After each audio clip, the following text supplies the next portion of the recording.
이 새벽에 하나님께서 저와 여러분에게 주시는 말씀 누가복음 9장 28절에서 36절까지의 말씀입니다. 누가복음 9장 28절에서 36절까지의 말씀 제가 받들어 봉독하겠습니다. 이것은 하나님의 말씀입니다. 이 말씀을 하신 후 8일쯤 되어 예수께서 베드로와 요한과 야고보를 데리고 기도하시러 산에 올라가사 기도하실 때에 용모가 변화되고 그 옷이 휘어져 광채가 나더라. 문득 두 사람이 예수와 함께 말하니 이는 모세와 엘리야라. 영광 중에 나타나서 장차 예수께서 예루살렘에서 별세하실 것을 말할세. 베드로와 및 함께 있는 자들이 깊이 졸다가 온전히 깨어나 예수의 영광과 및 함께 선 두 사람을 보더니 두 사람이 떠날 때에 베드로가 예수께 여짜오되 주여 우리가 여기 있는 것이 좋사오니 우리가 초막 셋을 짓되 하나는 주를 위하여 하나는 모세를 위하여 하나는 엘리야를 위하여 하사이다 하되 자기가 하는 말을 자기도 알지 못하더라. 이 말할 즈음에 구름이 와서 그들을 덮는지라. 구름 속으로 들어갈 때에 그들이 무서워하더니 구름 속에서 소리가 나서 이르되 이는 나의 아들 곧 택함을 받은 자니 너희는 그의 말을 들으라 하고 소리가 그침에 오직 예수만 보이더라. 제자들이 잠잠하여 그 본 것을 무엇이든지 그때에는 아무에게도 이르지 아니하니라. 아멘. 오늘 누가복음 9장 28절에서 36절까지의 말씀을 중심으로 너희는 그의 말을 들으라 라는 제목으로 함께 하나님 말씀 나누도록 하겠습니다. 돌아오는 주일은 교회력으로 산상변모 주일입니다. 교회력은 예수 그리스도께서 살아가신 이 땅에서의 삶을 우리의 1년 주기에 맞추어서 기념하는 달력입니다. 산상변모주일. 아마도 새벽기도 오신 분들은 대부분 한자가 익숙하신 분들이라 무슨 말인지 잘 아실 텐데 우리 청소년들이랑 청년들한테는 되게 암호처럼 들리는 모양이더라고요. 풀어서 이야기하면 산에서 모습이 변하신 사건을 기념하는 주일입니다. 이 산상변모의 사건은 세 권의 공관복음서와 베드로후서에 모두 언급되어 있는 예수님의 삶에서 아주 중요한 사건 중에 하나입니다. 누가복음 9장에서는 예수께서 제자들을 데리고 산에 올라가시는 장면이 등장하는데요. 우리 28절, 29절 함께 읽어보겠습니다. 이 말씀을 하신 후 8일쯤 되어 예수께서 베드로와 요한과 야고보를 데리고 기도하시러 산에 올라가사 기도하실 때에 용모가 변화되고 그 옷이 휘어져 광채가 나더라. 아멘. 먼저 이 이야기에서 특징적인 것은 사건이 일어나는 맥락에 기도가 있다라는 점입니다. 예수께서 제자들과 함께 산에 올라가신 이유가 기도하기 위해서였다라고 성경은 이야기하고 있습니다. 그들은 기도하기 위해서 산에 올랐고 변형이 일어난 것은 예수께서 기도하고 있을 때였습니다. 우리의 삶에서도 마찬가지일 것입니다. 우리의 삶에서도 변화가 일어나는 순간은 기도하는 순간입니다. 기도는 단순히 우리의 소원을 아뢰고 하나님께 우리의 요구사항을 이야기하는 것이 아니지요.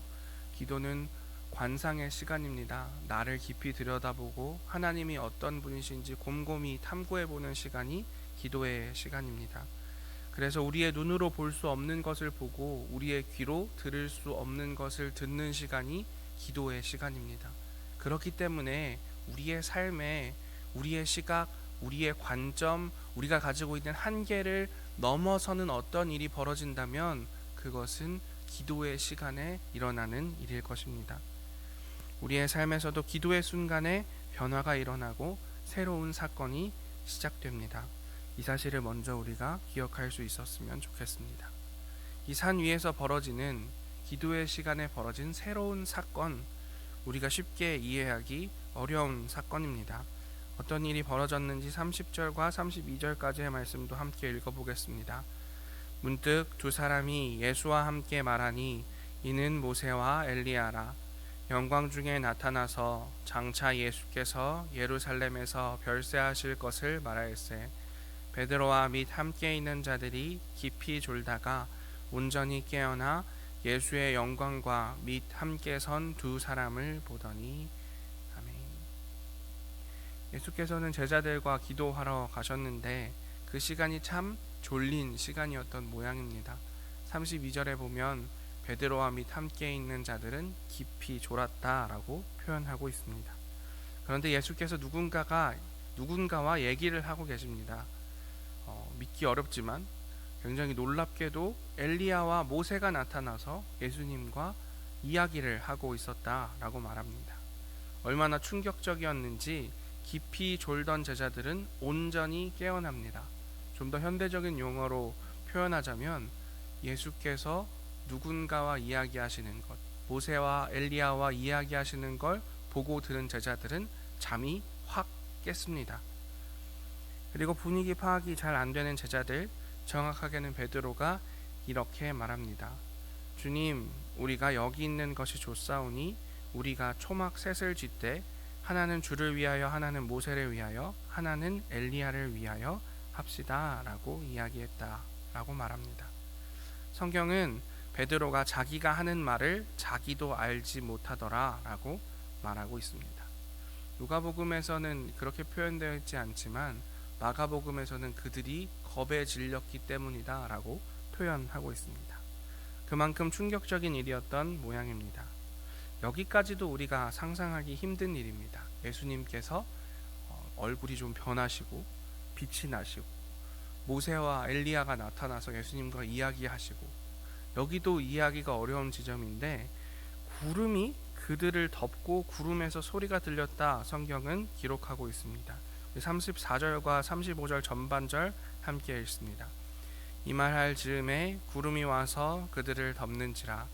구름 속으로 들어갈 때에 그들이 무서워하더니 구름 속에서 소리가 나서 이르되 아멘. 구름 속으로 들어갈 때에 그들이 무서워하더니 저도 오늘 아침에 비슷한 경험을 했습니다. 차를 타고 오시거나 하신 분들은 느끼셨겠지만 오늘 안개가 많이 꼈잖아요. 그래도 김포는 좀 안개가 자주 끼는 편이라 그렇게까지 두렵지는 않았는데, 그래도 구름 속으로 들어간다라는 것이 어떠한 것인지 경험해 볼 수 있었습니다. 이 안개가 하늘 위에 있으면 구름이고 땅에 있으면 안개잖아요. 구름 속으로 들어간다는 것이 안개 속으로 들어가는 것과 비슷한데, 그들이 두려움을 느낄 정도로 강한 구름이 그들을 확 덮쳐왔다. 그리고 구름 속에서 소리가 났다라고 이야기하고 있습니다. 여기까지가 오늘 이야기의 대략적인 흐름입니다. 여러분은 이 사건을 함께 읽어나가시면서 어떤 느낌이 드셨나요? 그리고 어떤 부분에 여러분의 초점이 맞춰지셨습니까? 대부분은 기적, 예수님께서 변화하시고 죽은 사람들이 나타나서 예수님과 대화하고 구름 속에서 음성이 들리고 이런 기적에 초점을 맞추거나 아니면 장소에 초점을 맞추는 것 같습니다. 사실 저는 초자연적인 현상에 대해서는 전문가가 아니라 별로 할 말이 없습니다. 전도사 생활, 목사 생활을 조금 했지만 기적을 제대로 경험해 본 적도 없고, 제가 기도하면 막 사람들이 낫고 막 귀신이 쫓겨나가고 이러면 좋을 것 같지만 저한테는 그런 은사가 있는 것 같지는 않습니다. 그래서 사실 이 부분에 대해서는 딱히 말씀드릴 부분이 없습니다. 근데 장소에 대한 이야기는 여러 군데서 들으셨을 것 같아서 이 이야기도 따로 더 할 필요는 없을 것 같습니다. 산 위가 아니라 마을에 예수께서 할 일이 있으시다 같은 이야기. 예수께서는 산 위에 계시는 것이 아니라 산 아래에 있는 고통받는 아이에게로 가신다는 이야기 한 번쯤은 들어보셨을 것 같습니다. 제가 설교를 위해서 성경을 묵상하다가 제 읽기가 탁 걸린 지점은 35절이었습니다. 우리 35절 전반절을 읽었는데요. 35절을 온전히 한번 같이 읽어보도록 하겠습니다. 구름 속에서 소리가 나서 이르되 이는 나의 아들 곧 택함을 받은 자니 너희는 그의 말을 들으라 하고 아멘. 여러분, 이 이야기의 주인공은 누구입니까? 누가 뭐래도 이 이야기의 주인공은 예수님입니다. 예수님께서 기도하러 올라가셨고 물론 제자들을 데리고 가셨지만 그뿐만이 아니라 예수께서 그 모습이 변화하셨습니다. 그리고 예수께서 모세와 엘리야와 함께 이야기하셨지요. 조연이라면 모세와 엘리야일 겁니다.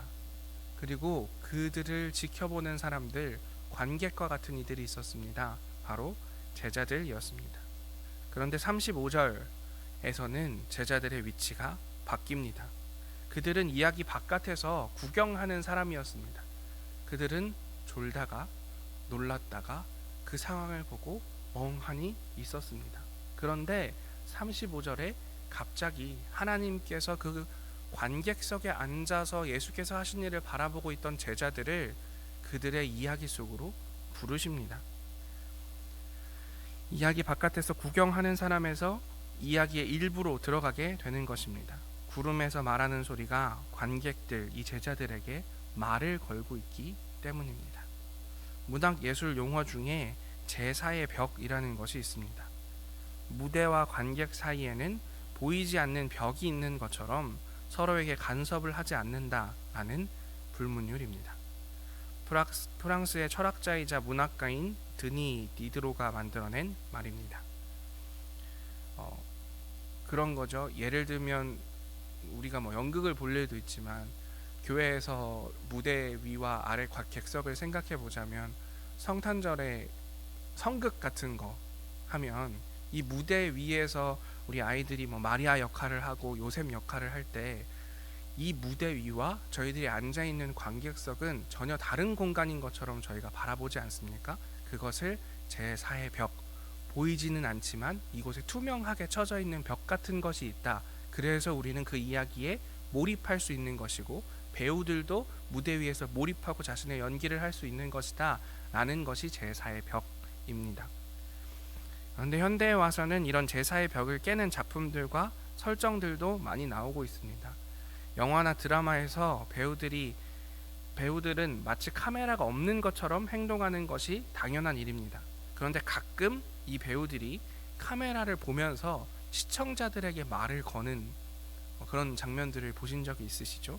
이게 제4의 벽을 깨는 그런 행동입니다. 저는 35절에서 마치 이 제4의 벽이 깨지는 것 같은 느낌을 받았습니다. 정신을 차리지 못하고 예수와 모세, 엘리야의 대화 장면을 지켜보며 아무 말이나 하고 있던 제자들에게 저 먼 일인 것만 같았던 구름 속의 음성이 말을 걸고 있는 것입니다. 그 구름 속의 음성은 관객이었던 제자들에게 이렇게 말합니다. 이는 나의 아들 곧 택함을 받은 자니 너희는 그의 말을 들으라. 만약 구름 속의 음성이 단순히 예수께서 창조주의 아들이라는 것을 선포하고 싶으시다면 제4의 벽이 깨질 필요는 없었습니다. 예수님이 대단하시다는 것을 제자들에게 알려주고 싶으셨다면 제자들에게 구름 속의 음성이 말을 걸 필요는 없었다는 겁니다. 그저 구름 속의 음성이 이는 내 사랑하는 아들이다 라고 말해도 관객들은 들을 수 있었습니다. 그런데 구름 속의 음성은 제자들에게 말을 겁니다.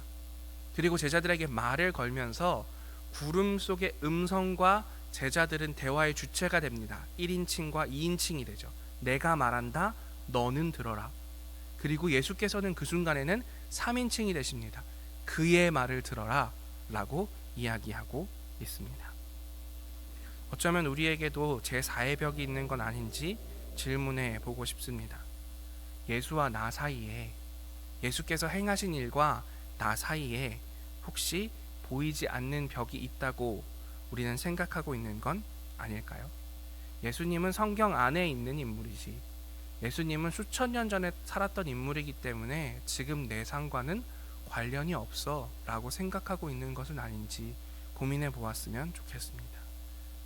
그런 존재에게, 그런 우리에게 하나님은 말을 거십니다. 너희는 그의 말을 들으라. 너희는 성경을 보고 있는 독자가 아니다. 너희는 성경을 무대처럼 생각하고 관객석에 앉아서 바라보고 있는 관객이 아니다. 예수와 너의 사이에는 제사의 벽이 없다. 예수의 말을 들으라. 그리고 이 무대 위에 올라와서 나의 일에 참여하라. 하나님께서는 우리를 부르고 계신다는 것입니다.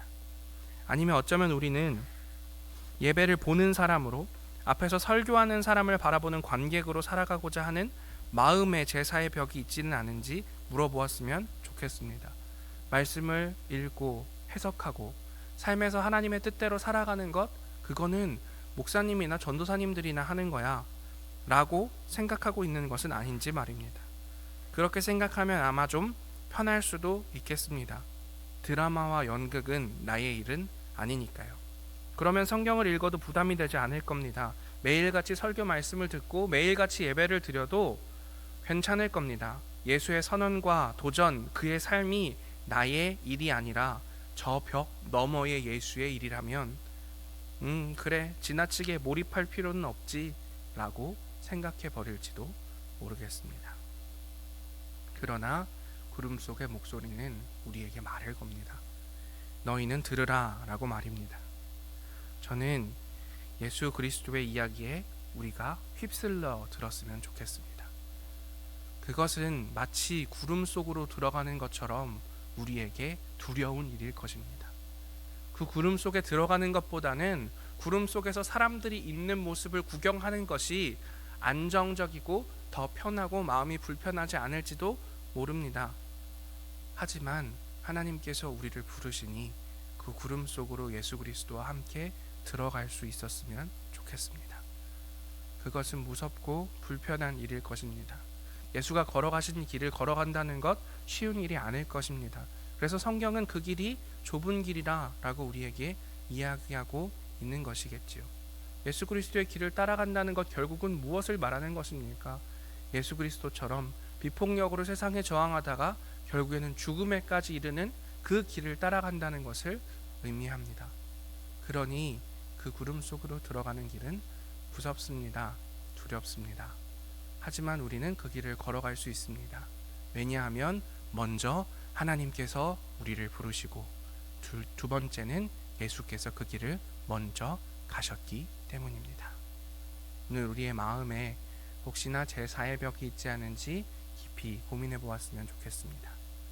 그리고 그 벽이 이때까지 있었다면, 그래서 예수 그리스도를 내 삶에 모셔드리고 내 삶을 예수 그리스도의 삶으로 바꾸는 것이 조금 망설여지는 삶을 살고 있었다면, 이제는 그 구름 속으로 걸어갈 수 있는 우리 모두가 되었으면 좋겠습니다. 함께 기도하겠습니다.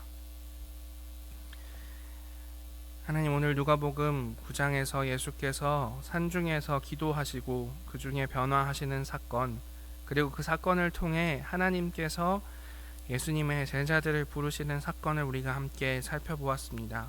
우리가 우리의 삶에 예수 그리스도를 모셔드릴 수 있도록 주님, 우리를 인도하시고 축복하여 주시옵소서. 예수님께서 계시는 것이, 예수님의 삶이 우리의 구경거리가 아니라 우리의 삶의 실천사항이 될 수 있도록 인도하여 주시옵소서.